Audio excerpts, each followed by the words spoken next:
Assalamualaikum warahmatullahi wabarakatuh. Salam Waalaikumsalam sejahtera bagi kita semua. Pemirsa Mawia TV, kembali lagi kami hadir dalam bincang-bincang redaksi tentang topik-topik yang masih terbilang hangat untuk kita bahas kembali, yaitu pilkada. Pada kesempatan ini ada Bang Andi Yulham yang sudah siap dengan kupasan-kupasannya, dan saya sendiri Leo Prianto Wardiana. Pada topik kali ini kami akan mengangkat pertaruhan karir politik Anies Baswedan setelah Pilpres. Nah, dikabarkan ada beberapa partai atau simpul-simpul yang mengusung beliau untuk kembali maju dalam pilkada di Gubernur DKI. Bang Andi, ini menyangkut kontestasi pilkada di DKI. Seberapa besar peluangnya Anies? Apakah beliau akan serius atau masih timbang-timbang atau tidak sama sekali? Masih timbang-timbang. Masih timbang-timbang. Karena ini kan menyangkut ini bukan sekedar kalah atau menang, tapi kalau misalnya Anies maju terus kalah itu kan jadi presiden buruk. Tentu akan jadi masalah untuk pencalonan Pilpres berikut. Menjadi masalah, tentu harus ditimbang betul. Sebaliknya kalau tidak maju juga mesti ditimbang apa baik dan buruknya. Sementara DKI yang sekarang sudah jadi DKJ, daerah khusus Jakarta, itu tetap menjadi primadona untuk dijadikan ajang pertauran pilkada demi mempersiapkan diri pada kelompok-kelompok politik itu maju pada 2029 yang akan datang. Dan tentu semua mata akan menuju kepada DKI, dan itu akan jadi dasar bagi semua pihak termasuk Anies Baswedan untuk mempertimbangkan apa maju atau tidak. Tinggal sekarang peluangnya, apakah peluang itu masih ada, karena tentu situasi akan berbeda dengan waktu pilkada sebelumnya yang dimenangkan oleh Anies. Banyak hal yang mesti jadi timbang-timbang. Salah satu adalah tentang hasil pilkada atau hasil pilpres yang kemarin itu yang membuat Prabowo dan Gibran itu memenangkan, meskipun dengan segala macam persoalan, menyisakan persoalan sampai ke MK segala rupa. Saya kira itu akan jadi pertimbangan besar bagi Anies untuk pertimbangkan, untuk menimbang-nimbang maju atau tidak. Ini konon kabarnya beberapa nama nih katanya sudah masuk sudah masuk dalam bursa. Jadi bursa ini kalau melihat dari beberapa tokoh ini memang boleh dikatakan semua punya track record. Namun satu kelebihannya dari Anies apabila beliau maju, mereka sudah mempunyai pengalaman yang pahit getirnya itu bagaimana mengelola DKI. Ini pandangan Bang Andi Yulham, bagaimana dengan peluang calon-calon yang kalau lain? Soal itu kan tidak diragukan, soal pengalaman. Apalagi kan gejalanya bahwa apa yang dilakukan DKI itu adalah tanda kutip berhasil kan. Tapi kan yang jadi soal adalah proses election ini, apakah dia bisa memenangkan? Karena ini menang atau tidak di DKI itu kan bukan semata-mata didasarkan pada dukungan, rupanya berdasarkan yang pengalaman Pilpres kemarin itu banyak hal, banyak variabel yang bisa mempengaruhi. Apalagi sekarang ini dalam posisi yang menangkan presiden adalah bukan tanda kutip bukan kubunya Anies. Karena kan kita bicara soal kekuasaan, peluang-peluang itu apakah masih bisa dimenangkan oleh Anies atau tidak. Soal nanti Anies misalnya berhasil menjadi gubernur, apakah mampu? Tentu akan sangat mampu.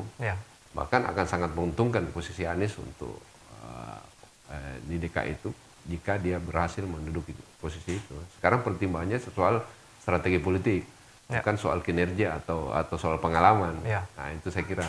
Berarti ini menyangkut dukungan dari beberapa parpol ya mungkin ya? Salah satunya.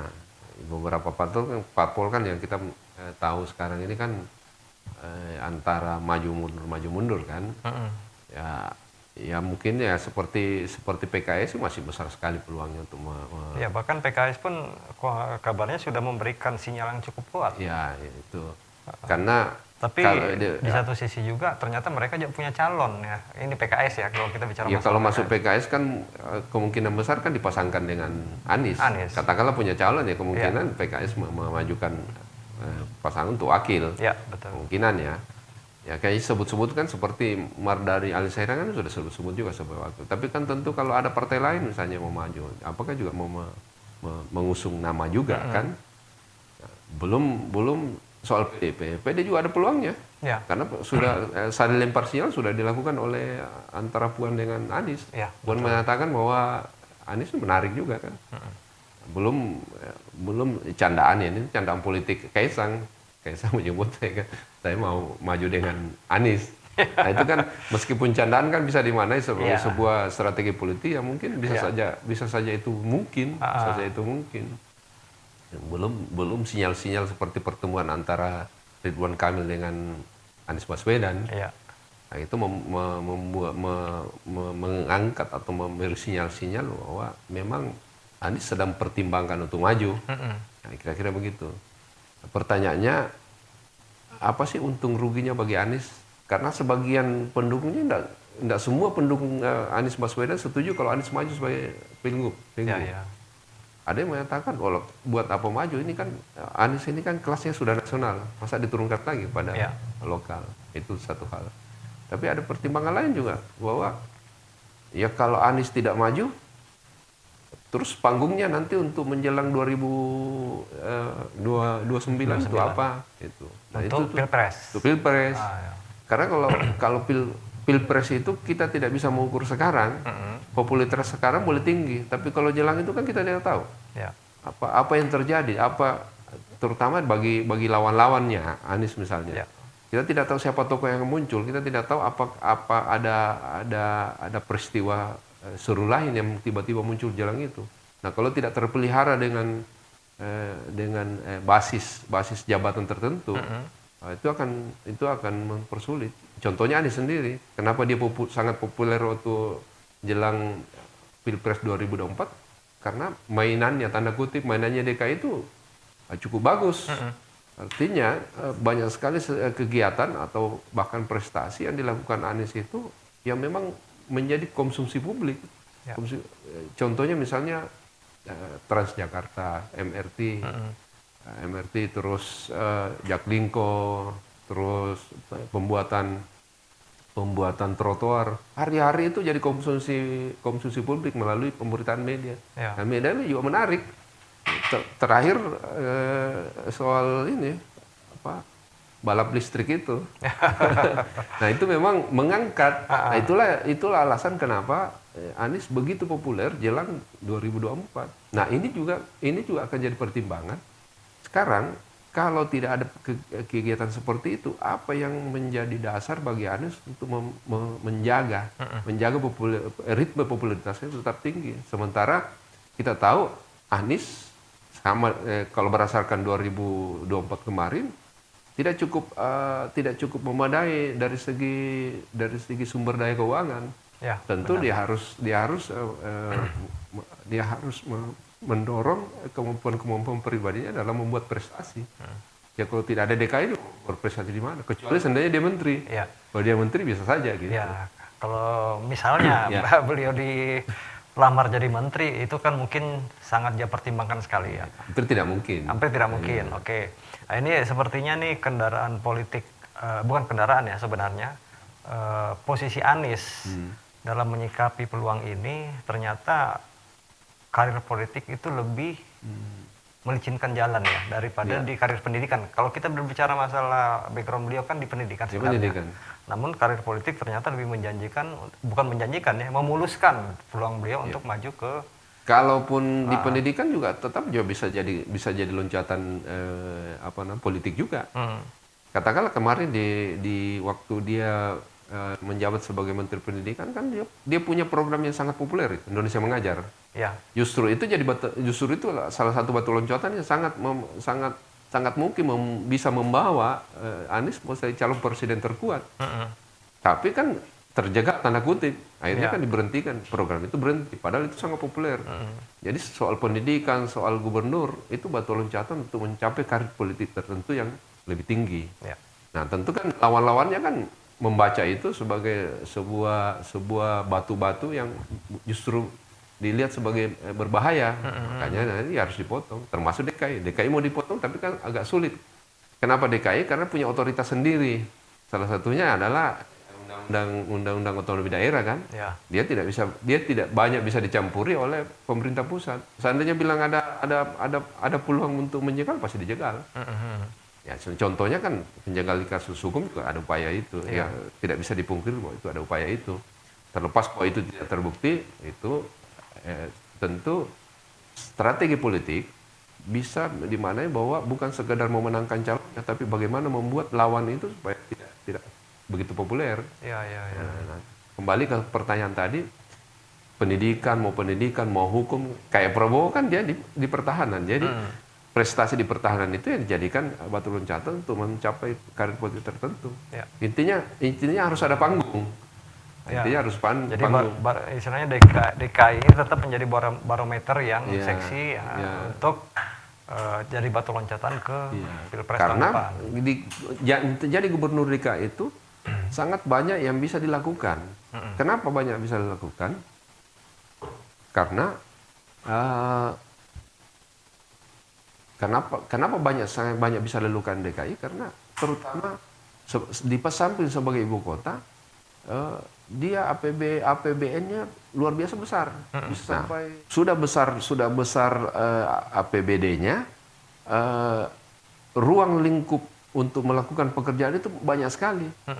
Salah satunya seperti permulaannya. Kalau daerah lain mungkin akan kesulitan melakukan hal serupa. Dia bisa lakukan itu karena memang Jakarta sebagai pusat kota yang istilahnya sudah kota dunia. Dia dilakukan sedikit saja besar, lakukan sedikit saja besar. Dia bisa bikin misalnya JIS itu toh. Nah, contohnya itu. Terus yang kedua, Jakarta kita tahu jadi sorotan publik seluruh Indonesia ini soal banjir dan sampah kan. Transportasi juga termasuk. Kalau itu dia bisa laksanakan, tentu akan jadi perhatian seluruh tanah air dan itu akan jadi magnet politik bagi siapapun yang memegang kendali DKI. Itu faktor itu. Jadi kemungkinan program-program yang pernah dicanangkan Anies ya, istilahnya yang dicanangkan dalam arti sementara berjalan, yang saat ini mungkin stuck berhenti, kemungkinan akan dilanjutkan itu. Dipastikan. Bahkan nambah mungkin. Ya tentu kalau ada program-program yang agak macet kan sekarang kita tahu bahwa semenjak sepeninggal Anies di DKI ini kan banyak sekali program yang rada-rada terhambat. Bahkan contohnya misalnya soal penggusuran Kampung Bayam. Bayang itu kan hasil kerja Anies itu yang ditindaklanjuti dengan kebijakan yang justru bertentangan kan? Artinya kan kontraproduktif terhadap persepsi publik terhadap keberhasilan seorang gubernur. Jadi sekali lagi siapapun yang pegang Jakarta punya peluang besar untuk populer. Sebaliknya juga bisa terpuruk. Karena kan semua orang tertuju kepada DKI. Yang semua sumber daya ada di DKI, semua perwakilan negara ada di Jakarta. Semua kamera media ada di Jakarta. Apapun yang dilakukan dengan sangat mudah tersorot. Gitu. Ini kembali lagi Bang Ilham mengenai basis pendukung daripada Anies ya. Kita ketahui di menjelang Pilpres kemarin, masa pendukung Anies itu pertama simpul-simpulnya berasal dari yang menginginkan perubahan besar di Indonesia. Dan di samping itu juga ada milenial yang ternyata kekuatannya tidak bisa dipandang remeh mereka. Nah ini kembali kepada calon lainnya nih, yang punya pengalaman background gubernur juga ya, yaitu Pak Ridwan Kamil. Ini dua sosok ini sebenarnya yang sama-sama memiliki basis massa yang hampir sama ya sebenarnya. Kira-kira gimana Pak kans-kansnya ini? Kalau Ridwan Kamil kalau masuk Jakarta berjudi. Kalau ada Anies. Kalau tidak ada Anies, kemungkinan besar dia akan maju Jakarta. Berarti Anies tetap lawan berat. Lawan berat. Karena gini, Ridwan Kamil ini memang sangat kuat di Jawa Barat. Kalau dia ibaratnya gini, kalau dia tetap masuk misalnya pilkada Jawa Barat, kasarnya kalau dibilang tutup mata, insya Allah jadi. Tapi kalau di DKI beda. Salah satu hal yang paling mendasar bagi DKI ini kan basis sosial politik DKI Jawa Barat kan kita tidak bisa pisahkan dari soal masyarakat sepak bola. Ya. Ini kan Boboto sama Jackmania kan tentu kan ada kesulitan ya. Bukan berarti tidak bisa, tapi ada kesulitan. Yang kedua, popularitas Ridwan Kamil memang ya selama ini kan dia membangun brand itu di Jawa Barat dengan gaya-gaya Sundanya kan. Ya, tentu kan kalau masuk DKI kan lain lagi, berubah lagi kan. Ya, berarti rubah strategi. Dia mesti berubah itu. Strategi kepemimpinan berubah lagi. Ya, strategi komunikasinya di media sosial kan. Ya selama ini kan banyak mengupas hal-hal yang terkait dengan keberadaan Jawa Barat dengan gaya-gaya Sunda. Akhirnya kan Jawa Barat sangat diterima dia. Ya.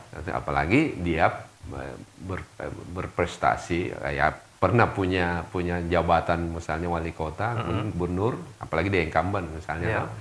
Jadi akan sangat kuat. Tapi secara proksimitas ini antara DKI dan Jawa Barat kan dekat sekali nih. Ya. Dekat sekali ya. Jadi ya, ini contohnya kepemilikan KTP ya, yang menjadi salah satu syarat untuk memilih. Ya.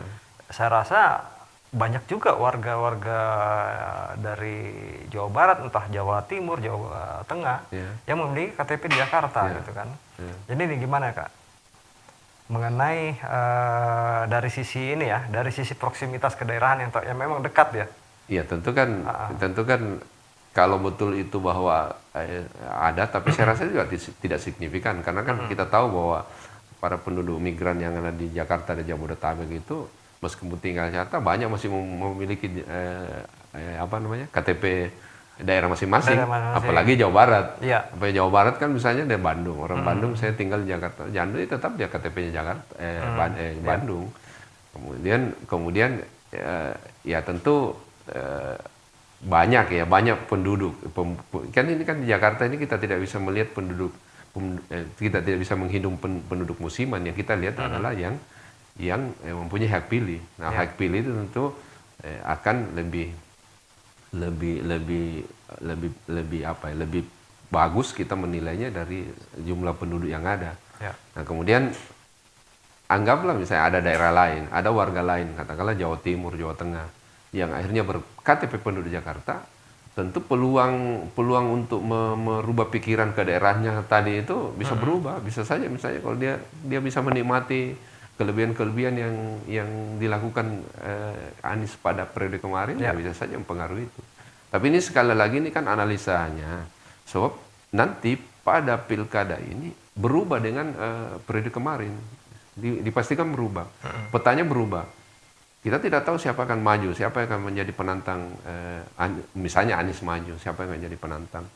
Dan yang paling penting bahwa ada faktor lain yang bisa membuat semua teritori itu bisa berubah.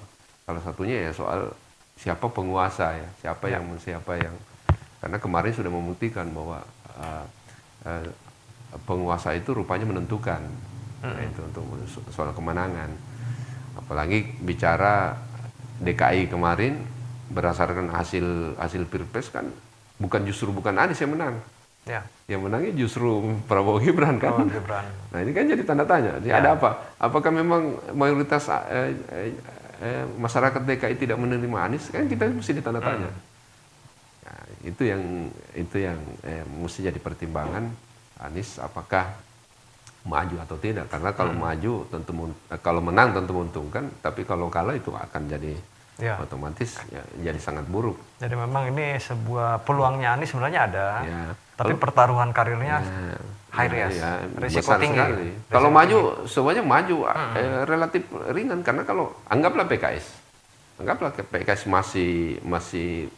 masih berada pada jalur perubahan, ya PKS kan pemenang DKI. Berapa itu dia punya DPR provinsi, kalau tidak salah hampir bisa sendiri, hampir ya. Apalagi sekarang kan PKS yang berdasarkan Undang-Undang MD3 PKS yang berhak menjadi ketua DPR DKI. Nah, kalau itu berhasil dan misalnya diusung oleh PKS kan sangat menguntungkan Anies kalau dia maju kalau gubernur. Beda kalau kayak kemarin dia gubernur tapi dihajar terus sama PDI sama PSI kan. Ya. Nah, apalagi ini kalau PDIP misalnya menyatakan bergabung dengan dia. Kalau bergabungnya kan peta berubah nih. Peta berubah ini. Tapi dari PDIP sendiri kan sepertinya juga ada sangat banyak calon-calon istilahnya yang banyak stok lah. Banyak stok yang mengemuka dari menteri banyak hingga dari kalangan militer. Namun ini kan kita kembali lagi kepada nyawanya ini pilkada DKI itu seperti apa, bahwa ternyata memang DKI itu butuh pemikiran yang smart di situ. Ya beda, artinya tantangannya beda, kemudian cara penanganannya beda. Ya kalau soal PDIP itu kan, contohnya kemarin kan sudah ada yang menyebut Andika Perkasa. Ya, dari kan jadi menarik kan. Jadi menarik kalau seorang Andika Perkasa bersedia menjadi wakil gubernur misalnya, berarti kan DKI ini kan sangat penting. Ya. Sangat penting. Kita tidak tahu apa. Sangat penting. Hingga menteri pun masuk di bursa juga. Meskipun kita tidak tahu apakah maju atau tidak, tapi kita jadi wacana jadi perlu dipertimbangkan bahwa DKI ini sangat penting. Ya.